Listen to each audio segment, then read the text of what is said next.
Victoria Rixon, I've been wanting to do this talk with you because you are one of my fellow crew on the Freedom Train International, but I actually sound, Vic, like I've been smoking a packet a day for a few years.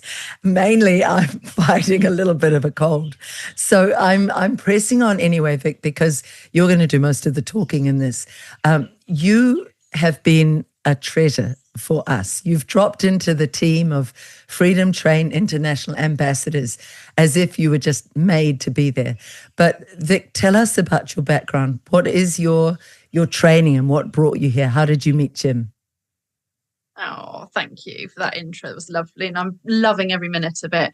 So I live in the UK in Devon and I was a NHS midwife for 6.5 years. Exemplary career.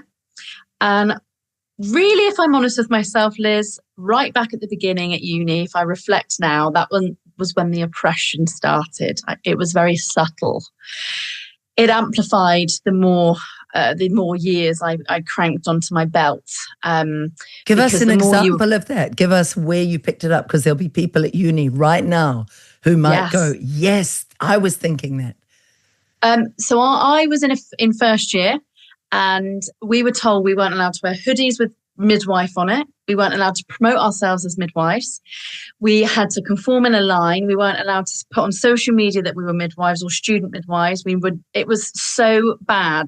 But because I'd been in a job for so long and I'd been in the normal employment world, to go into that I thought was very odd. But because I was going through a divorce as well when I started, we just separated not long before, I couldn't work out if it was my emotions or was it actually midwifery.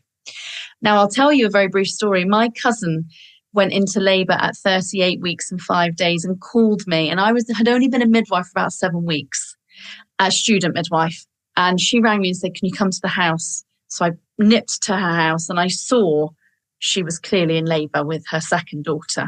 I didn't think we were going to make it to the hospital. So I rang an ambulance. I rang ahead, told my boss, I've got my cousin coming. I think she's going to have a baby very soon. When I got there, I got told there's no staff, put some scrubs on and deliver her. I thought, one, I've not got any consent. Two, I don't know if she'd be comfortable with that, but she's in the throes of labour. Was that right? But I thought, well, I don't have a choice because I didn't feel I had a choice. So I did it. When I delivered her, I was told, I've actually got the writing of it. It says from my Band 8 midwife mentor who watched me, she said I was years above myself and she couldn't believe I was only just a first year student midwife. When the university found out about this, they referred me for a fitness to practice and said I was far too confident and above myself. No. Way. Yeah. I talked about this with 20-year-old Montgomery Toms. I'd love you to meet him. We need to bring him into Freedom Train International. He was saying the word he used was infantilization, as if we are all infants, as if we are not capable of being very self-realized adults who can run our own lives and need very minimal government or bureaucratic interference. It's incredible the way universities, which are meant to treat people as intelligent, intellectual beings capable of great independent thought, they now treat their students like small children at a kindergarten, really, don't they, Vic? Yes, it was the most horrendous experience. It was like a kick in the guts. I thought, what have I done wrong? They actually went to the paramedics who transferred us and asked them if I had said I was a midwife. Oh, that is true. You know, they really went for me. And then what I found out was they didn't actually refer me, which they said that they would have to do, to the governing body. They interviewed me like I was in a courtroom and sent me outside the door and said, we'll let you know in a minute what our answer is if you'll continue on the course. And then I was standing outside like, oh, and then I went back in and they said, we've decided to let you stay, but don't ever do it again. And, you know, it nerved me that much that my husband, we weren't married at the time, he took me to an Ed Sheeran concert in London not long after. And I was queuing to go in and there was a lady in front of me that was heavily pregnant and I went to the back of the queue so I wasn't near her. It created such a deep wound of fear and I just didn't want to lose out. I thought, if I'm on the knife edge to lose my whole career, I can't do anything wrong ever. It was awful. And that was just the start. And this lecturer bullied me all the way through. Her name was Margaret Fisher. She was vile. She's caused a lot of trauma to a lot of people. We've talked about it very openly. A real like matron bully. There is such a lack of intelligent thought in even running a system like this. If you take away the last 100 or so years, women in villages simply helped other women in villages give birth. I mean, really, this is what women have always done. They used to have a red tent where women went to share their monthly menstruation and shared their stories as women and then shared their births. It has become... Well, what is that, Vic, in your view? It's about taking our power away, isn't it? Yes, misogyny. It's men. It's men taking over women's choice. That's as simple as it goes. At what point do women tell men what to do? We don't. And if we do, we're controlling. But when you actually think about men and medicine and where it came from and why it's happened, it goes right back, Liz, to the witch trials. It's a fascinating idea, although I never like that trope now of, it's men's fault, because we as women have been also trained to say that. And I'm pushing back now on all of that programming. I think our good men are absolutely invaluable. We just have to sort the good ones from the controlling ones. Yes. And I think and this is controversial, but there are many women who are now mucking up our world badly.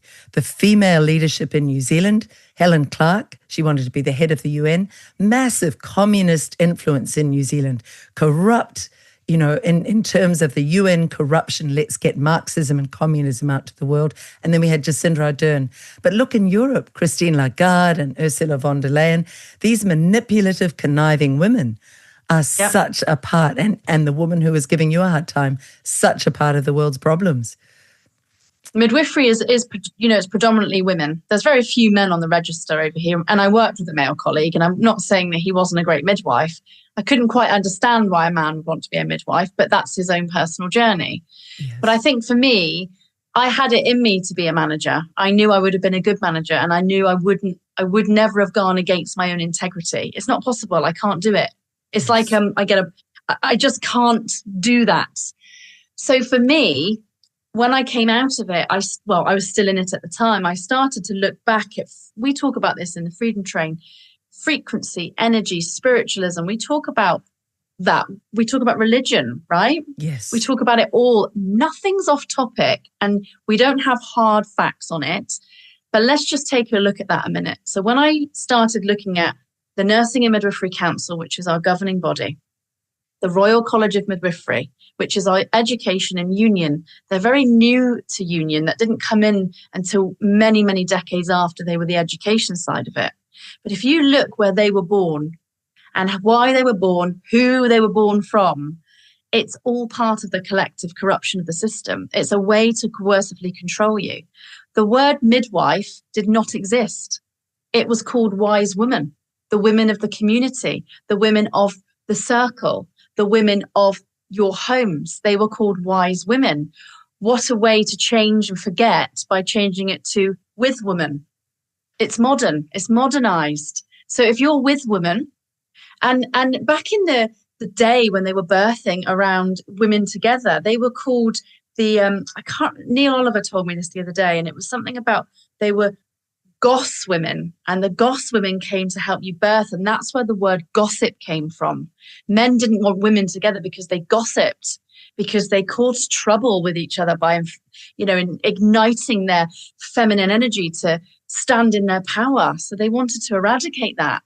And Liz, I'll be honest with you, I had the most beautiful home birth in 2011. It was my control. And I didn't even know there was this divide between medicalized and normal birth at the time, because I wasn't a midwife. When I look back to my birth with my son, I just knew, as a mum of two at the time, when I was pregnant with James, I said, I'm having a home birth. So when I set up to have a home birth, everybody was against me. Oh my goodness, something might happen. And I said, nothing's going to happen. I just knew. I just instinctively knew. And I'm so proud of myself for following through with it all, because it was less painful. I had an intact perineum, which is where I didn't have any tearing. I had no adverse outcome. I laboured beautifully at home with combs in my hand and natural heat and a little bit of gas and air when I needed it. And I laboured in my own space. And it wasn't as painful as the birth before. It was beautiful. And then I knew when I was fully dilated. I remember sitting up and saying to the midwife, oh, I'm fully dilated. Because if you understand the female anatomy, for the cervix to open to 10 centimetres to allow the baby through, the contractions stop. The next thing that you will get is a surge to push, or an urge, whatever people want to call it. And what will happen is, Liz, we are mammals. If cows are labouring, they are grazing to keep their nutrition up, to keep their hydration up. And if they saw a dinosaur that came over the hill, their oxytocin would block labour and say, it's not safe, go somewhere safe now. And it would stop labour. That's what happens when women are labouring at home and they go to hospital. Their whole labour stops because they know they're not safe. So when I had finished labouring, my body is a mammal. Remember, it knew now you've got to get somewhere safe to start pushing a baby out. So 10 minutes later, I remember just standing up with this beautiful bump. And I said, right, I'm going to birth over there. And I squatted down and my body did the work and I had a beautiful baby. It was amazing. That's exquisite. Let me go into your thinking. What were your thoughts right through that process? Because for me, I think so many women get disempowered by being told what you were told at the beginning. You can't do it. You might kill your baby. You must be in the hospital. You must have the experts. And their thinking is coloured all the way through by that. So what was your thinking, Vic? Trust. Wow. Trust. And if we think about water, we know that water holds a memory. So we know that water is a vibration. It vibrates at 432 hertz. We know that water holds memory. We are water. Our baby is in water. It grows in water. The only way your baby talks to you is through the frequency in your body. So if you have a thought and sit in a quiet space and tune into your baby, into your heart space, you will know your baby is safe. That's what's missing. The world is too busy. You are now working 9 till 5. You are now working under pressure. You've now got to pay all your bills. You and your partner don't get any time together. You're not feeling nurtured as a woman because you can't sit in your space. People have got blocked trauma, so they can't connect with their baby. I was in the most incredible space because I knew in my heart, I trusted my body. Not only that, I trusted my baby. My baby knew its birth. We've got a blueprint. We're born with a blueprint, and my baby knew he wanted to be born at home. So let me tell you, Liz, you have to stick with me on this one. When I was birthing him out, I remember almost leaving my body and I was watching myself birth from the other side of the room to the point I can remember where everybody was sitting. And I can remember my dressing gown being so close to me, I thought it was going to get blood on it. Wow. How would I know that? Because I was so in tuned within my pushing. I was watching myself. And when I gave birth to him and I brought him up to me and I moved to the sofa not long after, I remember looking back at that space and saying, you've done it, well done. And it's like I left a part of me, like a ritual. Then I became a midwife and I never, ever, ever experienced that ever again. It's an extraordinary story. I just want to go back to a detail. What was with the combs? The combs in your hand? I've never heard that. A natural pain. So if you hold it when you're having a contraction, you'll think it's probably placebo as well, but it's Chinese medicine, isn't it? You hold in. How and brilliant. You hold the comb. Because yes. There are reflex points in the hands and they link back to all of the organs. I had never heard that. And I must say, Liz, something that's really, now this is very controversial and I want to talk about this. We do not celebrate death, do we? We are a modern Western world that look at death as, that it should be welcomed as much as birth in my eyes. So yes. Where we've got to is in England, and particularly the whole of the UK, we've got something called Saving Babies' Lives Care Bundle. Now, if you think about those words, saving babies' lives, there's 4 bundles now because say 1, 2, and 3 clearly can't save babies. I've thought about this an awful lot, and I said this to Nikita Stark, who is the founder of When Push Comes to Shove, a decentralized birthing system out of the maternity NHS. And I talked about this with her, and she says, we've got to do a talk on this. We do not honour when babies die, because what we've done is we've created a bundle that makes women believe that every baby will live, when statistically we know some mothers and babies will die naturally in childbirth. It's quite rare, but it's clouded, along with all the other things I've just mentioned of all those variables, it's clouded that some of those 600,000 women will have a baby loss. And what we don't do is we don't embrace the loss by talking about it. We never cover death in the pregnancy or speak about statistics of outcomes. We don't tell women. You don't scare them. Because what we've got into as a society is that women believe everybody that gets pregnant will never miscarry. Everybody that gets pregnant will never have a baby loss. And statistically, we know that's not true. So we've buried it deep in this, you will live for eternity. And it's created a huge dissociation with natural loss of babies and a celebration even of how that might happen, because we've got so much litigation, which is about £1.6 billion in the UK. So much litigation, explain that. The litigation is the outcome of a baby death or harm during pregnancy or birth. And it is 51% of our NHS litigation is maternity claims. It's that bad. Good grief, 1.6 billion.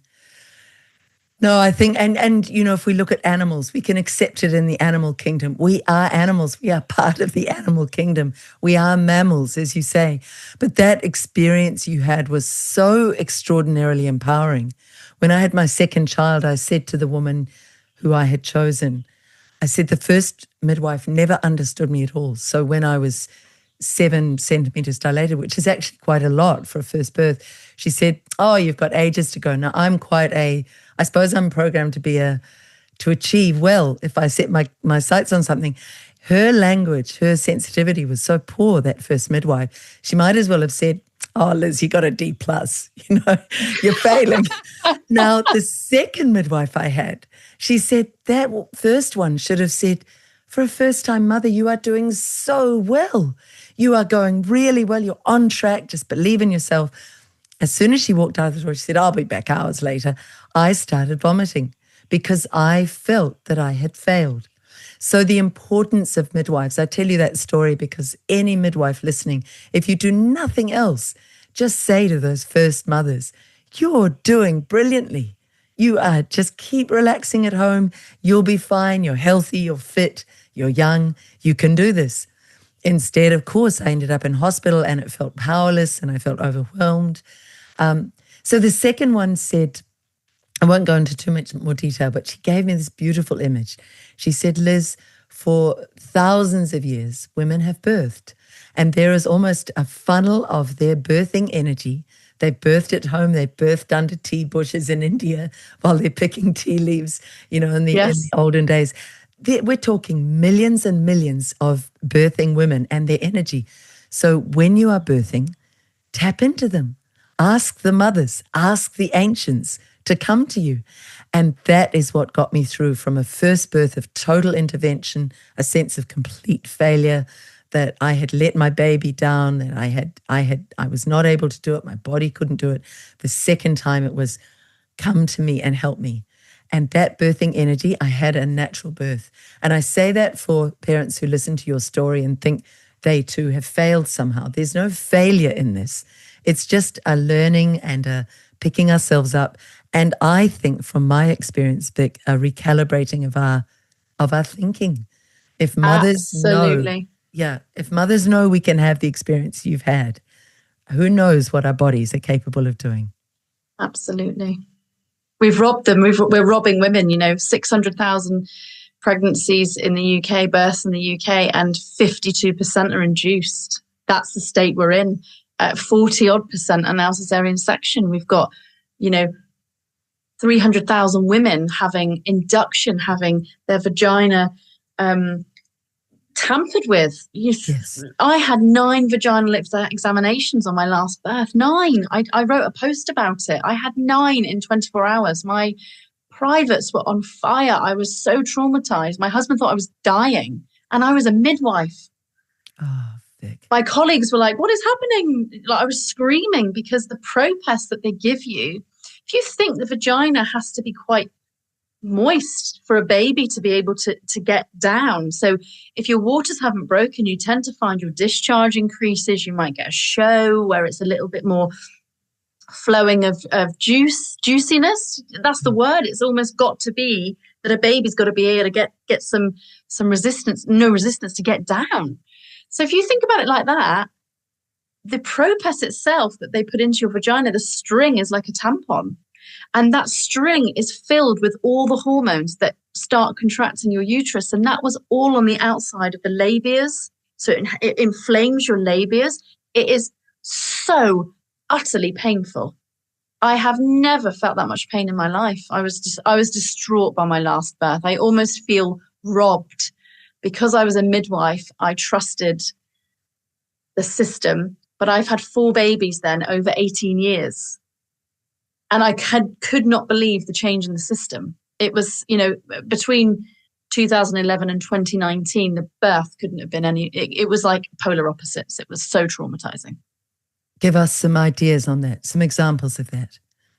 So I was 37 years old, diagnosed with type 1 diabetes, but I weighed 60 kilos. I wasn't unwell. It just cropped up somewhere.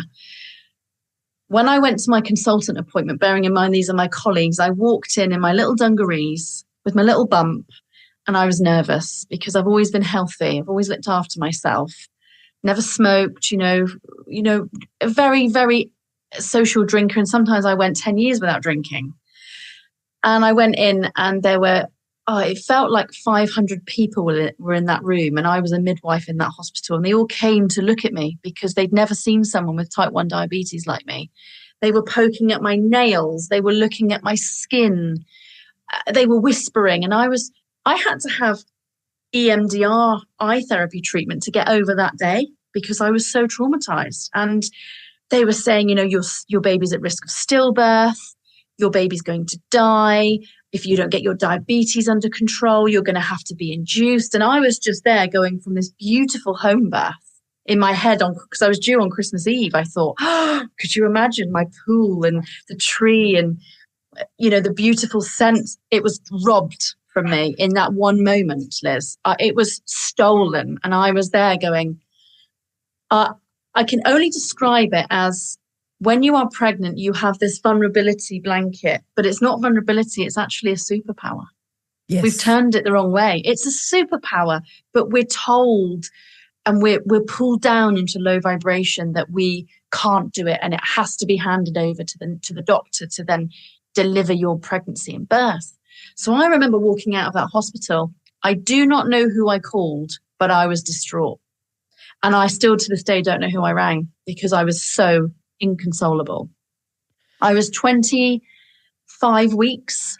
I spent 12 days in hospital later on because I was so unwell with my diabetes. And then at 30, so because I then was on insulin and I wasn't regulating my insulin levels very well, I just kept hearing the word stillbirth. I've actually written a journal on this in a very big pregnancy journal. And I remember this stillbirth. So I thought, there's no point even linking with my baby because he's going to die. That's all I told myself. So it chokes me up a little bit. I haven't actually spoken about this on any podcast so far, apart from here. It's ready to come up. Now, what was devastating, Liz, was I was working 12.5-hour shifts with no breaks, pregnant and on insulin for the first time in my life. They brutalized me. And I remember being in theatre with a lady that was having a cesarean section. She was having a spinal and I was having a hypo, and they wouldn't let me leave because they didn't have any staff. But yeah, a hypoglycemic event is a medical emergency in any other situation, but not for me because I'm a midwife, because they don't have the staff. They traumatize. Talk about what happens with a hypo, just so people get the picture of what you were going through. Yeah. Blood sugar drops, you sweat, you lose your hearing, your eyesight changes. You probably Are you rapid breathing? Are you rapid breathing? Yeah. You'll be panicking. I'm gonna die. I need some sugar. You will ramp up. You then have to sit down. If you don't get your blood sugars under control within 15 minutes, you could pass out and die. My God. That's how dangerous it is. And you're pregnant and you're doing 12-hour shifts and your head has been filled with the very worst energy language, the very worst fears, it got worse. The most incapacitating. Yes, these words it was the language, as you've just talked about. These women get crippled with the language because they don't hear the sentence. Yeah. They hear the word that is most triggering to them because they're unhealed somewhere. I was unhealed in lots of ways. This has made me heal them, obviously. Yeah. And then what happens is you get put into a category. So if you're gestational diabetic, which is just in pregnancy, you'll be induced at 39 weeks, where I was. If you're type 2, you'll be induced at 38 weeks. And if you're type 1, it'll be 37 weeks. So in my head, Liz, all I'm thinking is, I've just got to get through 8 weeks and I'll have a live baby. That's all I was living for. Yeah. And I'll show you a photo privately, but I weighed 72 kilos by the time I had my baby. I was skin and bone. You could see my ribs because I was so frightened to eat because they were telling me, what am I eating? Are you a secret eater? They were saying all these things to me. I was thinking, they're my colleagues. Like, what are you saying to me? They traumatized me. So when they told me that I would be 37 weeks to induce me at 35 and 5, they changed their mind and said, no, you're going to 39. So could you imagine? I thought my baby's going to die now. He's going to be dead. 39 weeks. So I had a panic attack. I broke down. I said, you must induce me. So guess what they then did, just for a final little control. So if I was induced, normally it would have been induction for type 1 diabetes. They wrote induction for anxiety and mental health. Oh, Vic.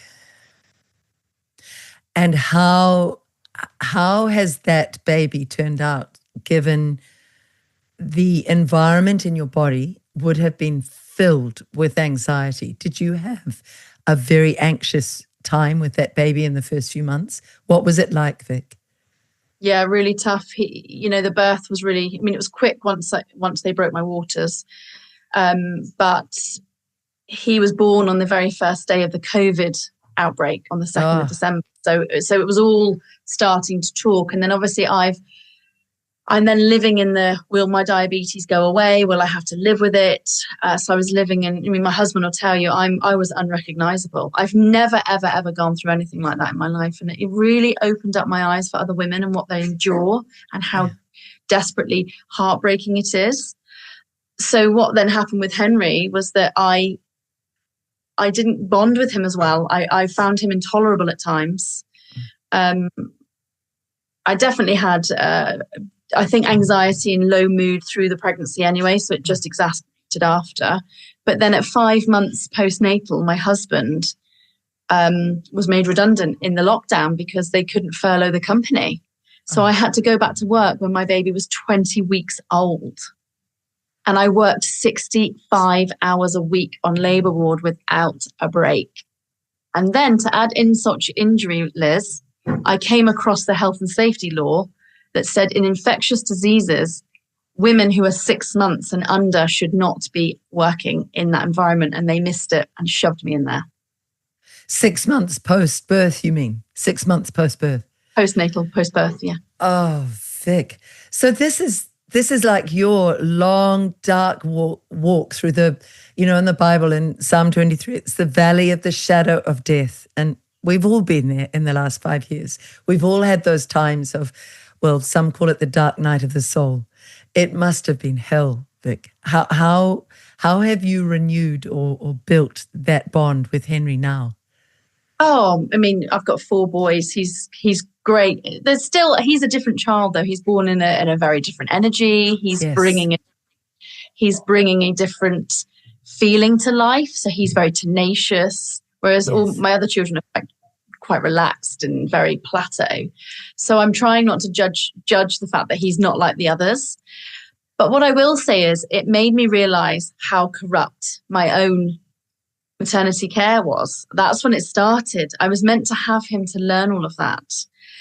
And then because I had the jabs, I had 2, and I was still in this dark depression with the diabetes, and I was on and off so many medications, Liz. They battered my body with meds on and off, on and off, on and off, then insulin, and we don't know if you're type 1 or type 2. We don't know. Just go and live your life. That's like saying you might be on the edge of a disease that might kill you. So what then happened was something just switched in me in May of 2022. And I said to myself, I'm no longer living in their energy. This is my life. I am responsible for me. I am responsible for who I am. And I'm going to start journaling and vomiting up every bit of this toxic words, communication, decisions. I'm going to really just get rid of the decay. And that was the rise. That's when I started seeing the increased baby deaths on labour ward during the vaccines. And then it all just flooded in, and then it was like, woof. It was like a phoenix arising from the ashes. Vic, this is phenomenal. Perhaps this is a rite of passage that we women have to go through to really be able to serve our world. So was it just an overload, or was there one particular incident where you went, enough?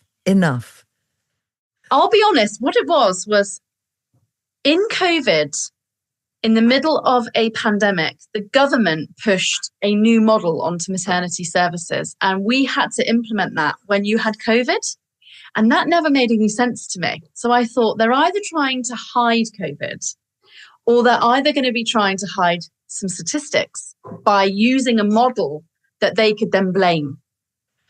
Interesting. What were the differences? Because we know now they definitely are trying to hide statistics about baby deaths, about human deaths, about maiming from COVID jabs. Definitely. Yes. So continuity of carer was the model, which would have always been traditional midwifery, that you would follow your women all the way through and see them because you'd have a bond with them, which was a government NHS England model on the back of an inquiry into Morecambe Bay, which was a hospital in 2015 that Bill Kirkup investigated for mother and baby deaths.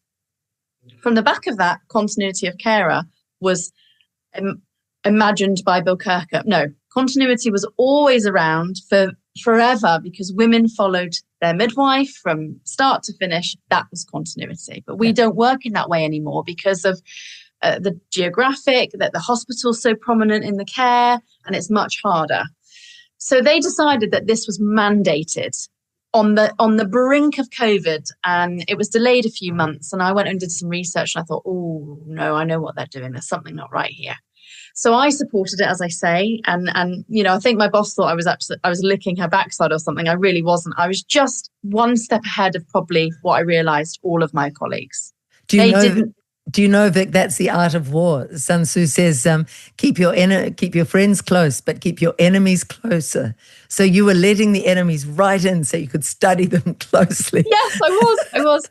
And to the point, I even wrote to the head of NHS England, a lady called Trixie Macquarie, who was leading this in the middle of COVID. And I met with her and I said, this was actually 6 months after it had been implemented. I said, we had some baby deaths in community that were missed because the model didn't allow you to follow the women. So then the women weren't being seen. So they weren't having baby checks done. They weren't getting weighed. They weren't having feeding. So everything that you could imagine increased into the hospital, readmission, sepsis, breastfeeding issues. Oh, it was awful, Liz. So I wrote to her and said, right, now's my opportunity. I want a meeting with you before I blow this out on the internet, and I'll resign for constructive dismissal.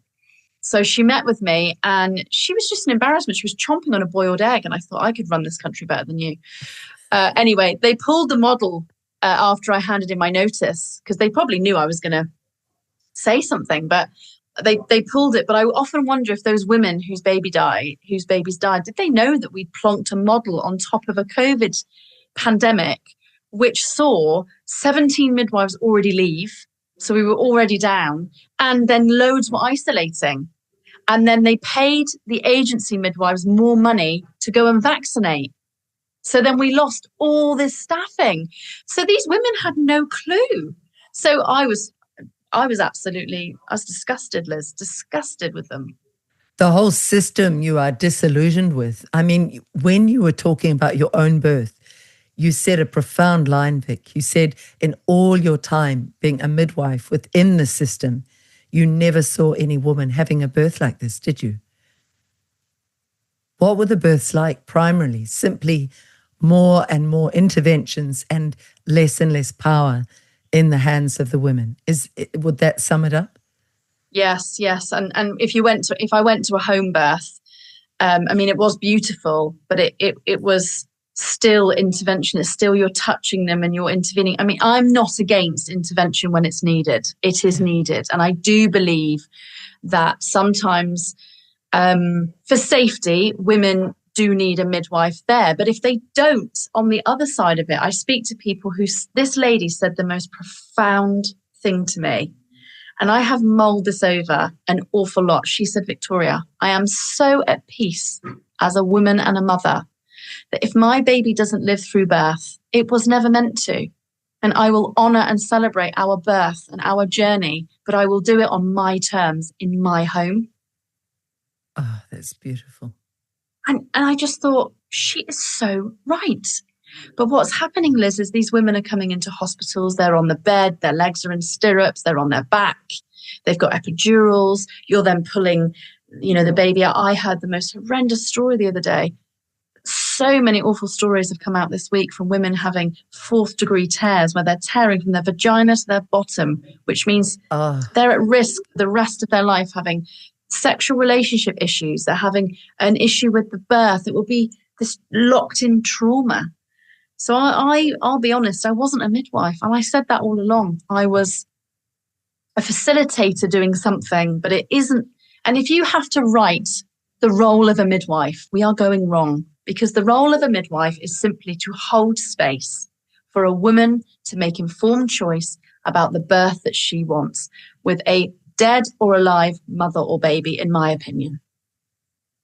And holding space really could be summed up in making that woman, reminding that woman that making her feel the most powerful version of herself, that she is more capable than she will ever know. Do you know that idea of women lying on their backs with their legs in stirrups, that idea of giving birth in that position, which is totally counter to how nature made us? You mentioned squatting to give birth, which is using gravity to help the baby descend. That idea came from Louis XIV, the Sun King, and he was a bit of a dirty old man. Have you ever heard of dirty old men in charge of things?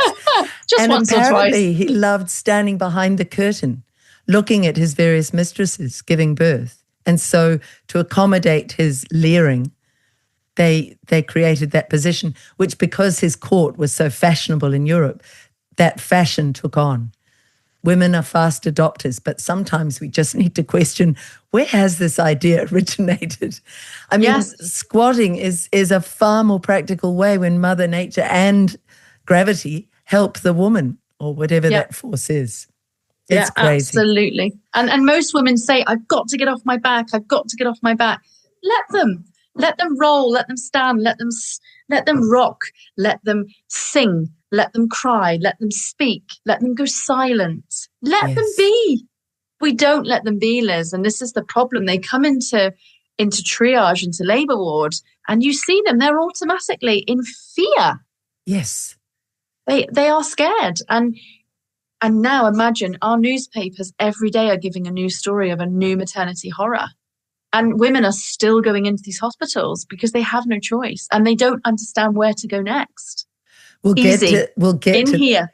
Yes, we'll get to that in a moment. And I want to add in there, Vic, add in any Hollywood movie What does any Hollywood movie show us from childhood?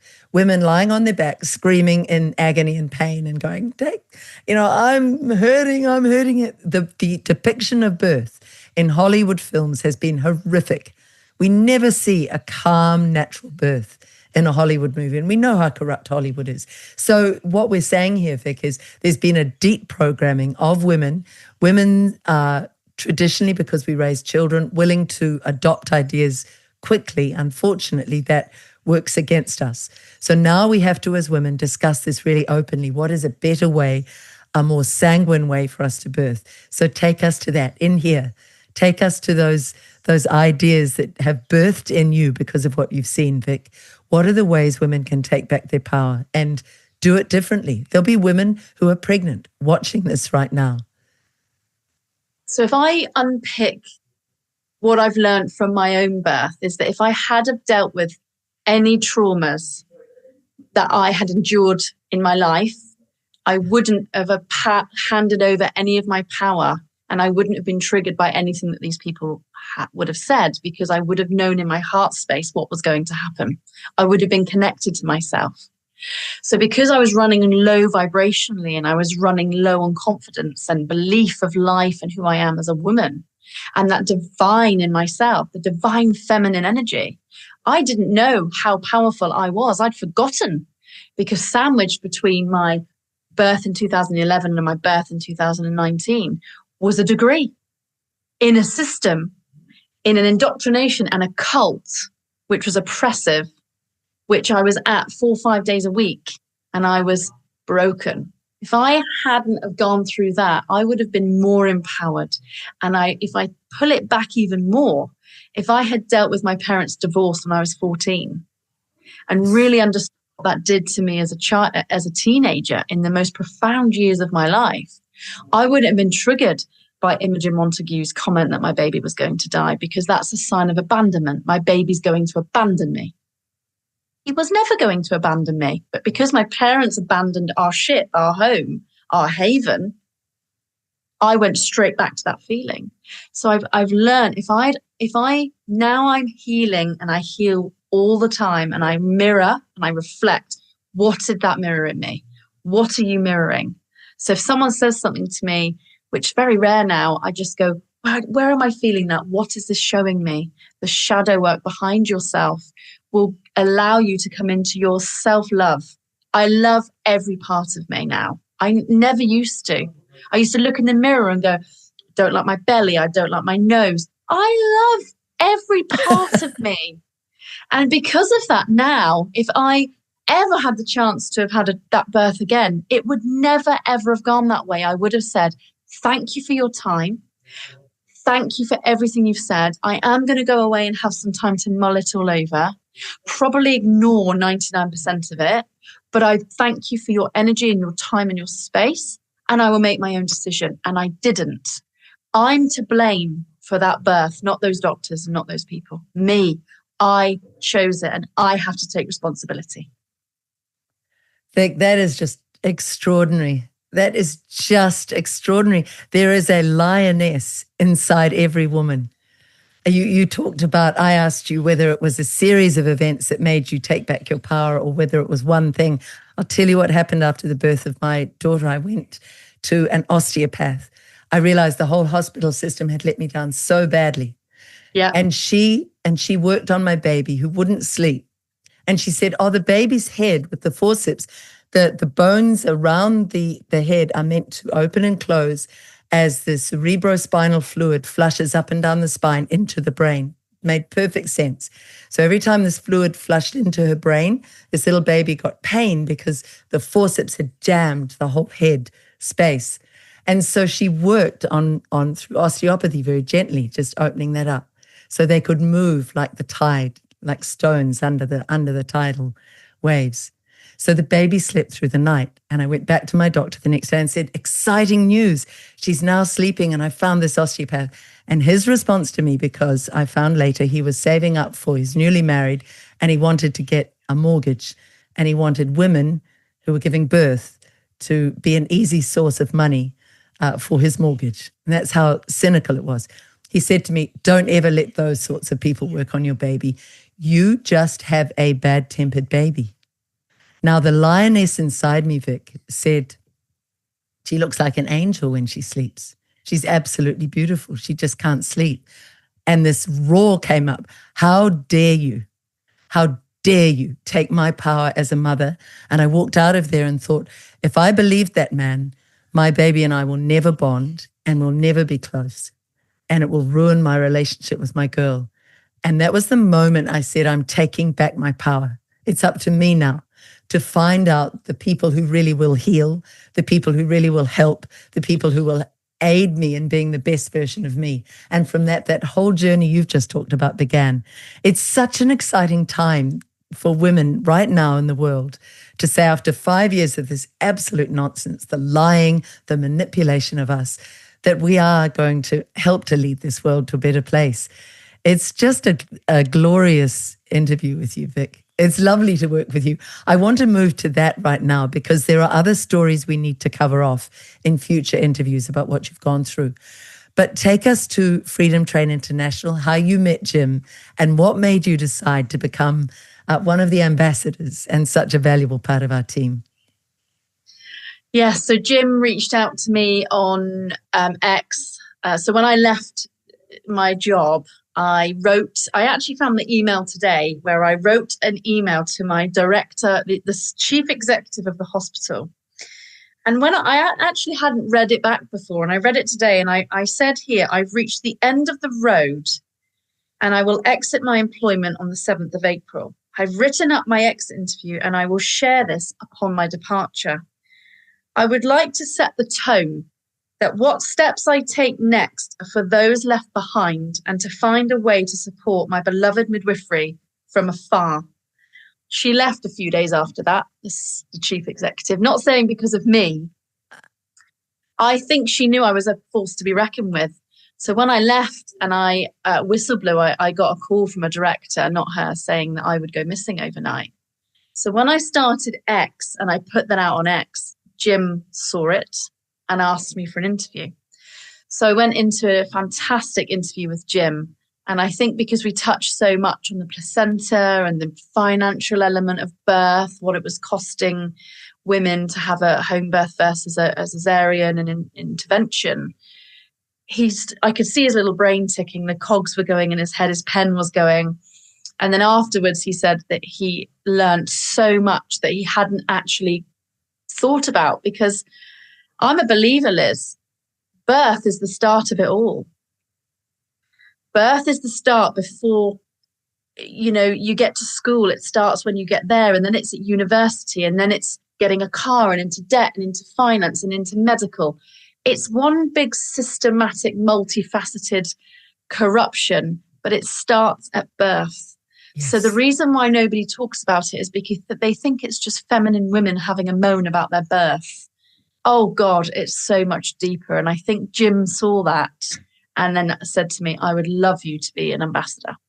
That's why I think there are many more interviews here. Jason Christoph in the special that we had yesterday on Agenda 2030 made such a profound version of that in speaking. Vic, he said, do you know why they go after babies and small children? Because vibrationally, energetically, they are the closest thing in the human race to the energy of God, to the representation of the purity of the divine energy. And so they try, those who corrupt this world, and we could say, we all agree now, those of us educated, that this is a spiritual war we're in, a war of good and evil. So those that represent evil want to go after the most pure version of good, and that is in the babies and the children. Yes, and John O'Looney said to me the other day, when you find out that they take organs out of dead babies and the family have no idea, you know what's at play. And it horrified me when I first heard that. I thought that surely can't be happening. And he said, I can assure you that has happened, and it is happening, and has happened for a very long time. Elaborate on that. What are those? Where are those organs used? We're talking transplants.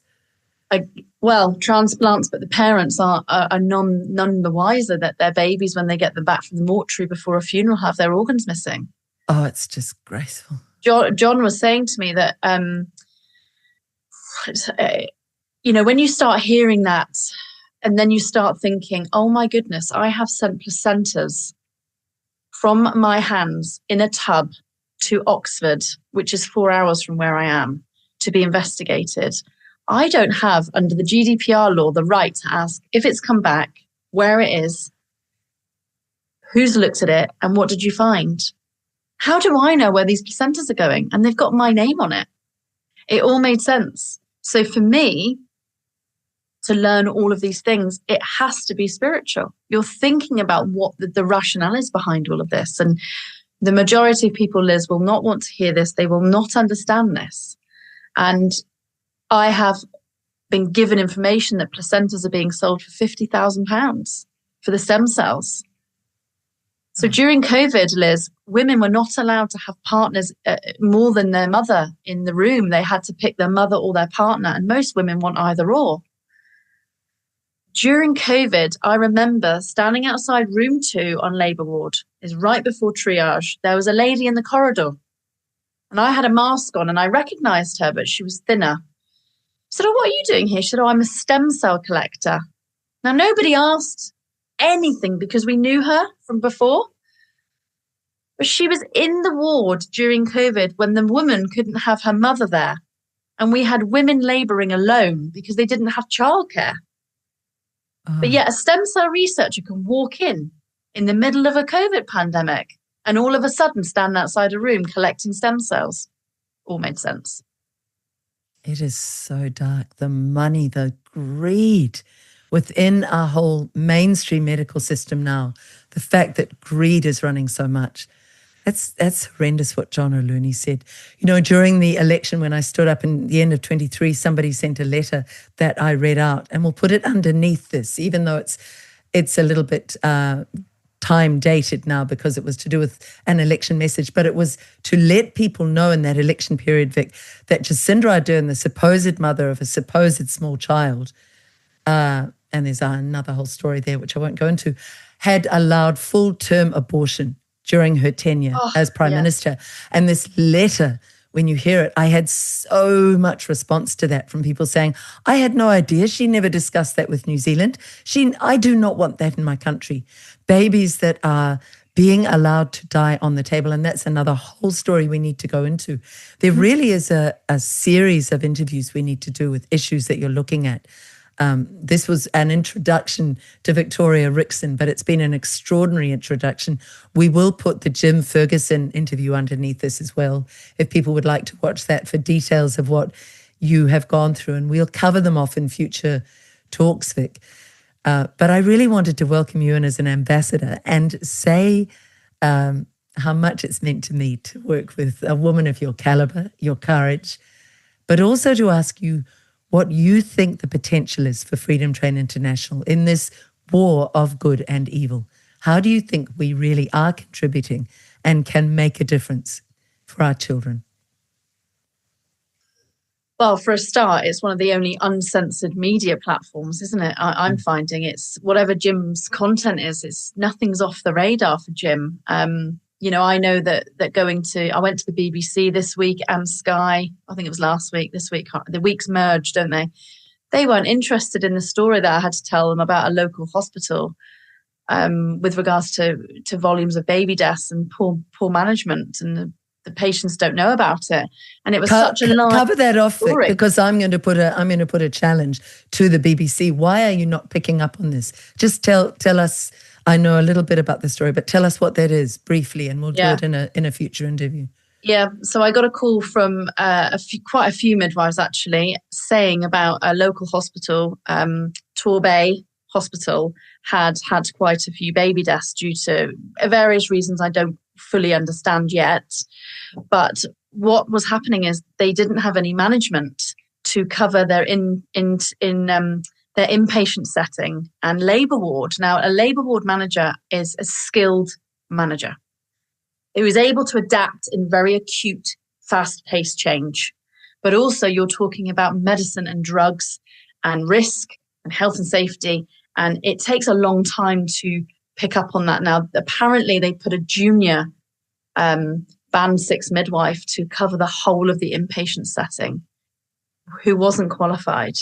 This sparked a huge debate that the midwife started a WhatsApp group that had over 100 people in it, that they were raising a concern and a vote of no confidence in their management.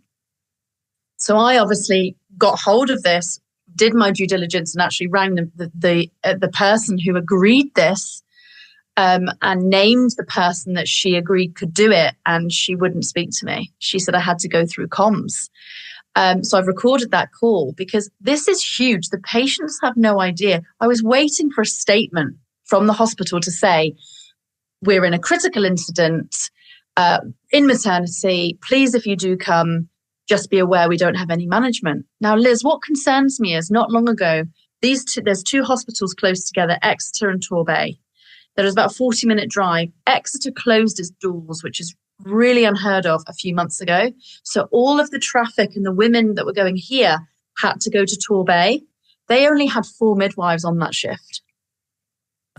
So this is what my concern is. You are luring women under this guise that they are safe. You are listing on page 10 of their notes, if you've got this, and this, come to hospital. They get there and they believe they are safe, and they are not. And then you are lying to them, and that is not duty of candor. In my eyes, that's gross negligence. Now, apparently there were 2 serious incidents, which I've discussed with you. I can't confirm what they are, but they weren't managed well, and the person in charge has admitted she didn't know how to escalate.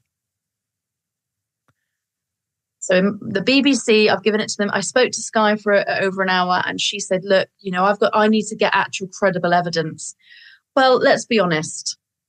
They're midwives. I know some of them.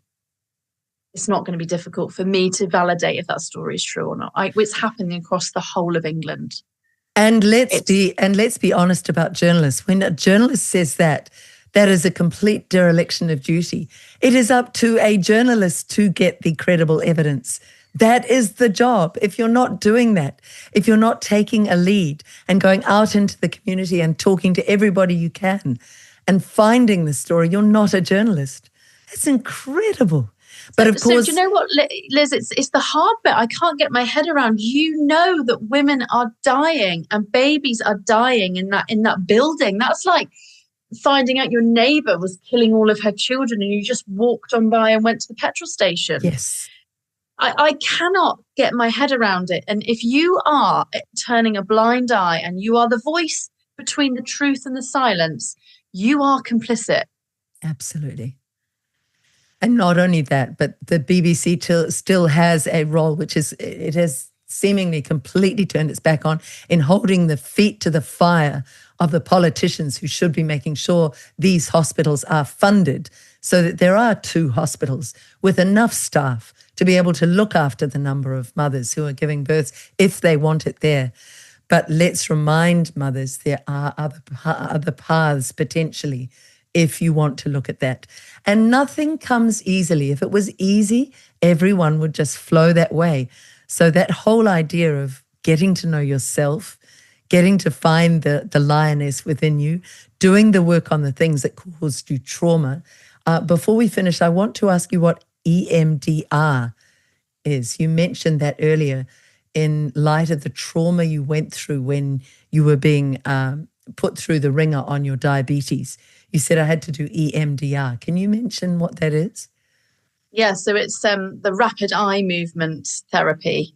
Yes. So you tap a pillow like this, and then as you're doing that and thinking about the tapping on the pillow like this, you have to do it quite fast, and then she takes you back to that moment, and your brain then, instead of holding onto it as trauma, it locks it away as a happy memory. Like, your happy memories are hard to remember because they are locked away. But this EMDR treatment has been really successful for PTSD in the forces, so veterans.